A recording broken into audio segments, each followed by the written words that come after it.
کے ساتھ رات کالی اندھیری ہے، ستارے بڑے ہیں، اس کے برابر کسی امتی کی نیکیاں ہیں؟ توجہ کیجئے گا، بھی میں بڑی کام کی بات آپ تک پہنچانی ہے میں نے۔ ہاں جی، تو سرکار نے کیا جواب دیا؟ یہ نہیں کہا ایسا مجھے کیا پتا ستارے کتنی ہیں، امتیوں کے اعمال کتنے ہیں۔ حضور نے فرمایا ہاں بتاتا ہوں، ستاروں کے بتا کر میرے امتی کی نیکیاں ہیں میں بتاتا ہوں۔ پتا چلا مومنوں کی ماں کا یہ عقیدہ ہے کہ حضور امت کے اعمال بھی جانتے ہیں، ستاروں کی تعداد بھی جانتے ہیں۔ تو آپ نے جواب دیا ہاں ستاروں کے برابر میرے عمر کی نیکیاں ہیں۔ پریشان ہو گئی کہ شاید میرے ابا جان کی نیکیاں کم ہیں۔ فرمایا نہیں ایسا تمہارے ابا جان کی نیکیاں غار ثور والی اتنی ہیں کہ اگر یہ حضرت عمر کی نیکیاں ساری زندگی کی ایک پلڑے میں ہو تو ابو بکر کی غار ثور والی ایک ہی نیکی اتنی بڑی ہے کہ وہ ساری نیکیوں پر بھاری ہے، عمر کی زندگی بھر کی نیکیوں سے اعلیٰ ہے۔ تو میں پوچھنا چاہتا ہوں غار ثور میں نیکی کون سی کی ہے؟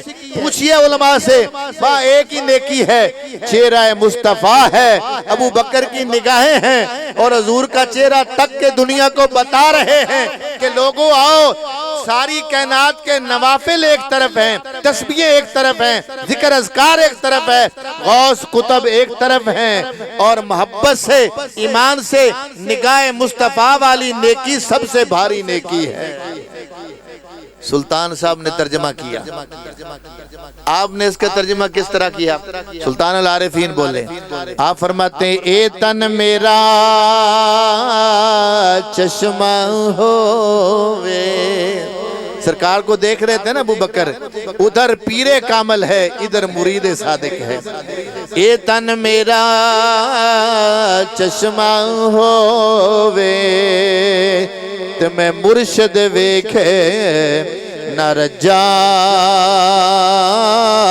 او لولو دے مٹے لکھ لکھ چشمام، ایک کھولا ایک کجا، او اتنا ڈٹھیا مینو صبر نہ آوے تے میں ہور کتے وال جا،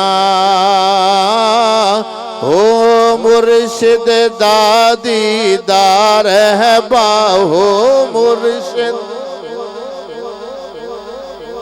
ادھا گل نہیں بڑھنی اور ڈنڈی نہ مارو، بھی فرمائشیں آ رہی ہیں سلطان صاحب کے کلام بھی اور پڑھتے ہیں نہیں آپ سارے مرشد والے، اور جن نہیں مرشد والے وہ مرشد بناؤ، کوئی شریعت والا مرشد بنانا ہے۔ مرشد دادی دار ہے باہو مرشد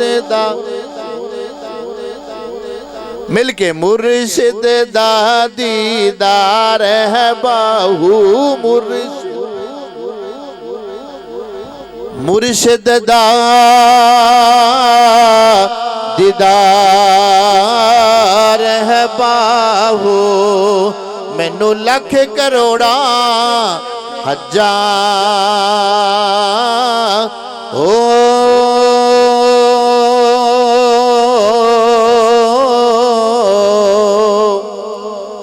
محبت سے دیکھنا یہ چھوٹی سی نیکی نہیں ہے۔ میرے پیارے آقا نے فرمایا، حضرت جناب ابو بکر صدیق دیکھ رہے ہیں، مولا علی کا چہرہ تکتے رہتے تھے، جب بھی موقع ملتا دیکھتے رہتے تھے۔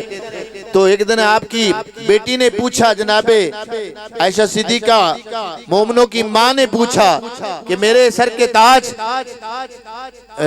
تو فرماتے تھے ان کا فرمان اپنی جگہ پہ ہے، پہلے یہ آپ بتائیں کہ میرے ابا جان آپ کیوں تکتے رہتے ہیں مولا علی کو؟ تو فرمایا میں بھی تو اسی لیے تکتا ہوں، میرے آقا نے فرمایا النظر الی وجہ علی عبادت، علی کے چہرے کو تکنا عبادت ہے، علی کے چہرے کو تکنا یہ ہمارا عقیدہ ہے۔ سن لیجئے النظر الی وجہ علی عبادت، علی کے چہرے کو تکنا عبادت ہے۔ اور آگے بھی سن لیں، بچے بیٹھے ہیں، نوجوان بیٹھے ہیں، آج یہاں کی محفل سننے کے بعد جب گھروں میں جائیں تو جا کے گھروں میں پیغام دیں، اپنے ہمسائے میں اپنے دوستوں کو پیغام دیں کہ بسم اللہ رائس مل سے ہم ایک پیغام لے کر آئے ہیں۔ کیا پیغام لے کر آئے ہیں؟ کہ کچھ ہستیاں وہ ہیں جن کو دیکھنا بھی عبادت ہے، جن کو دیکھنا بھی عبادت ہے۔ سن لیں آگے بھی روایت، فرمایا میرے پیارے آقا کا ارشاد کئی علماء کنز العمال کے اندر موجود ہے اسی مفہوم کی حدیث، امام جلال الدین سیوطی نے بھی بیان فرمائی، فرمایا کچھ چیزیں جن کو دیکھنا عبادت ہے، ان میں کون سی چیز؟ بیت اللہ کو دیکھنا عبادت، بیت اللہ کو دیکھنا عبادت ہے، قرآن کو دیکھنا، بولیے قرآن کو دیکھنا عبادت ہے، اور عالم دین کے چہرے کو دیکھنا عبادت ہے، ماں باپ کو تکنا عبادت ہے۔ ماں باپ کو تکنا ہے یا نہیں تکنا تو بات کی بات ہے، بولے تو صحیح نا، ماں باپ کو تکنا بھی عبادت ہے۔ اور اگلی بات بھی سنیں، میرے آقا نے فرمایا جو محبت سے جا کے اپنے والدین کا چہرہ تکتا ہے اسے مقبول حج کا ثواب ہے۔ حضور ہم تو گھر میں بار بار جاتے ہیں، فرمایا جتنی بار جاؤ گے نا اتنے حج کا ثواب پاؤ گے، جتنی بار جاؤ گے اتنے حج کا ثواب پاؤ گے۔ اس لیے محترم حاضرین ایک بڑا خاص پیغام بھی ساتھ میں نے دینا ہے کہ والدین کا ادب بھی ضروری ہے اور بزرگوں کا ادب بھی ضروری ہے، عالم دین باعمل ہو، صحیح عقیدے پر ہو، اس کا ادب بھی ضروری ہے، اور بیت اللہ کی زیارت بھی عبادت ہے، قرآن پاک کو دیکھنا بھی عبادت ہے، اور خاص کر کے یہ آداب کے حوالے سے سنتے جائیں، جن ہستیوں کا ادب ضروری ہے ان میں کمی نہ آئے، عبادت کرتے جائیں گے، دنیا بھی سور جائے گی اور آخرت بھی سور جائے گی۔ آج بیٹا باپ کی عزت نہیں کر رہا، چھوٹا بھائی بڑے بھائی کو آج وہ ادب نہیں دے رہا، اور اسی طرح ہمارے معاشرے کے اندر بزرگوں کا ادب نہیں ہے۔ ادب کو تھام لیں، ان سب کا تو ادب ہے ہی ہے، اللہ کے نیک بندوں کا ادب بھی ضروری ہے، اصحاب کا ادب بھی ضروری ہے، حضور کی آل کا ادب بھی ضروری ہے، اولیاء کا ادب بھی ضروری ہے، ہر بڑے کا ادب ضروری ہے۔ ادب نہیں ہے تو کچھ بھی۔ حضرت بشر حافی علیہ رحمہ، سنیے بڑی توجہ سے، آپ کو دیدار مصطفیٰ نصیب ہوا، خواب میں حضور کی زیارت ہوئی، سرکار نے فرمایا بشر تمہارا درجہ بڑا اونچا ہو گیا ہے، پتہ کیوں ہوا ہے؟ سرکار آپ بیان فرمائیں، توجہ کیجئے گا بھی کیوں درجہ اونچا ہوا ہے؟ فرمایا اس لیے کہ بے اتباع کا لسنتی، بشر حافی تو میری سنتوں پر عمل کرتا ہے اس لیے تیرا درجہ اونچا ہو گیا۔ دوسری وجہ فرمایا خدمت کا بالصالحین، تو نیکوں کی خدمت کرتا ہے اس لیے تیرا درجہ، ونصیحت کا لإخوان کا، اور اس لیے کہ تو اپنے بھائیوں کی نصیحت کرتا رہتا ہے۔ اور آخری پوائنٹ کیا تھا؟ ومحبت کا لأصحابی و اہل بیتی، تو میرے اصحاب سے بھی اہل بیت سے بھی محبت کرتا ہے اس لیے تیرے درجے بلند ہو گئے۔ وَهُوَ الَّذِي بَلَّغَكَ مَنَازِلَ الْأَبْرَارِ، اس شے نے تجھے ابرار کے برابر کر دیا، تجھے نیکوں کے برابر کر دیا۔ تو پتہ چلا یہ ادب اور محبت ضروری ہے، اس کے بغیر بات بنتی، بندہ علم بھی پڑھ لے، عبادت بھی ہو، ذوق بھی ہو، بظاہر ذوق بھی بنایا ہوا ہو، لیکن اگر دل میں ادب نہیں ہے تو کچھ بھی، سنیے توجہ سے، اگر ادب نہیں ہے تو کچھ بھی۔ سلطان العارفین نے پھر یہاں پر درس دیا، یہ بزرگوں کے کچھ بظاہر شعر ہوتے ہیں لیکن اس کے اندر بڑا پیغام دے رہے ہوتے ہیں۔ آئیں نماز بھی پڑھنی ہے اور قرآن بھی پڑھنا ہے، اعمال بھی اچھے کرنے، لیکن سب سے پہلے اللہ کے محبوبوں کا ادب کرنا ہے، ادب کے بغیر بات بنتی۔ آپ فرماتے ہیں، سلطان العارفین نے فرمایا، آپ فرماتے ہیں علم پڑھیا پر ادب نہ سکھیا، تے کی کرنا علم نو پڑھ کے ہو تسبیح پھری پر دل نہ پھریا، تے کی کرنا تسبیح پڑھ کے ہو چلے کٹے پر کچھ نہ کھٹیا، تے کی کرنا چلیاں وڑ کے ہو جاگ بنا دودھ جم دے نہ باہو، پاویں لال ہوول کڑ کڑ کے ہو جاگ بنا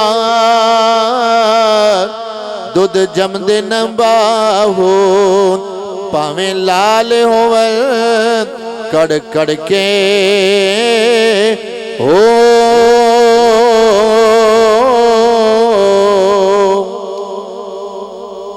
آئندہ انشاءاللہ نماز بھی پڑھیں گے، قرآن کی تلاوت بھی کریں گے، نبی پاک کا بارگاہ میں درود و سلام بھی پڑھیں گے، والدین کا احترام بھی کریں گے، بزرگوں کا ادب بھی کریں گے، اور قرآن پاک سے ہم اپنی زندگی سنوارنے کے اصول بھی لیں گے۔ جو میڈل میٹرک پاس بچے ہیں وہ آئیں میرے پاس جڑا والا میں، آپ کو علم دین بھی بنائیں اور ساتھ دنیاوی تعلیم بھی ایم اے تک دے کے ایک بہترین شخص غلام مصطفیٰ بنا کے بھیجیں، جو پوری دنیا تک حضور کے پیغام کا، محبت کا پیغام اور حضور کے پیار کا پیغام عام کرے، اور اللہ سے مانگا کریں۔ مانگنا کیا ہے؟ دولت نہیں مانگنی، وہ اللہ نے جو روزی لکھی ہے مل جانی ہے۔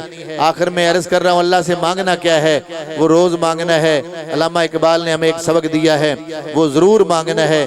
علامہ کہتے ہیں سر جھکا کے مانگ لے عشق نبی اللہ سے، جذبہ سیف الہی اور زور علی اللہ سے، عشق ختم الانبیاء اگر تیرا سامان ہے، زندگی کا ہر سفر تیرے لیے آسان ہے، زندگی کا ہر سفر تیرے لیے آسان ہے، قوت عشق سے ہر پست کو بالا کر دے، دہر میں اسم محمد سے اجالا کر دے، کی محمد سے وفا تو نے تو ہم تیرے ہیں، یہ جہاں چیزیں کیا لوح قلم تیرے ہیں۔ اللہ تعالیٰ حضور کی سچی محبت، حضور کا پیار نصیب فرمائے۔ جتنے دوست احباب قریب سے دور سے آئے، اللہ سب کی حاضری قبول فرمائے، اور حاجی صاحب کی پوری ٹیم کو اور میرے جتنے دوست حاضرین ہیں سب کی حاضری کو اور سب کی مسائیہ جمیلہ کو قبول فرما کے اس محفل پاک کو میرے لیے اور آپ کے لیے ذریعہ نجات بنائے۔ آمین ثم آمین، وآخر دعوانا ان الحمدللہ رب العالمین۔ اللہ رب العزت ہمیں ان پیاری باتوں پر عمل کی توفیق نصیب۔ ماشاءاللہ استاذنا المکرم فیض یافتہ فیضان حضور محدث اعظم پاکستان جناب مفتی ڈاکٹر محمد یونس رضوی صاحب ماشاءاللہ بڑی خوبصورت گفتگو فرما رہے تھے۔ 15 منٹ کے اندر قبلہ حاجی عبدالحبیب اتاری صاحب آپ تشریف لے آئیں گے، بڑی محبت کے ساتھ دو تشریف رکھیں 15 منٹ تک۔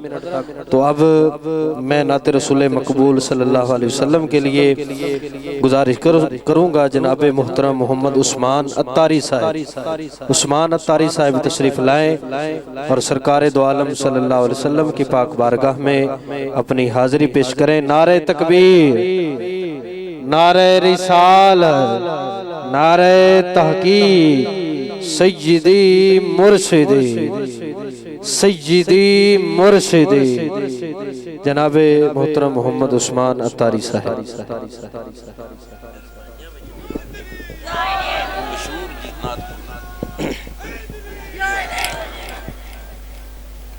تمام دوستو احباب محبت کے ساتھ عقیدت کے ساتھ پیارے آقا علیہ السلام کا پر درود پاک کا نذرانہ پیش کریں، مل کے پڑھیے صلی اللہ علیہ یا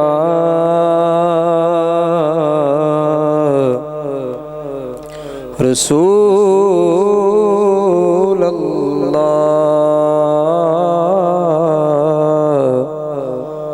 وسلم علیک یا حبیب اللہ۔ وہ سویلا لازار پھرتے ہیں، وہ سویلا لازار پھرتے ہیں، وہ سویلا لازار پھرتے ہیں، وہ سویلا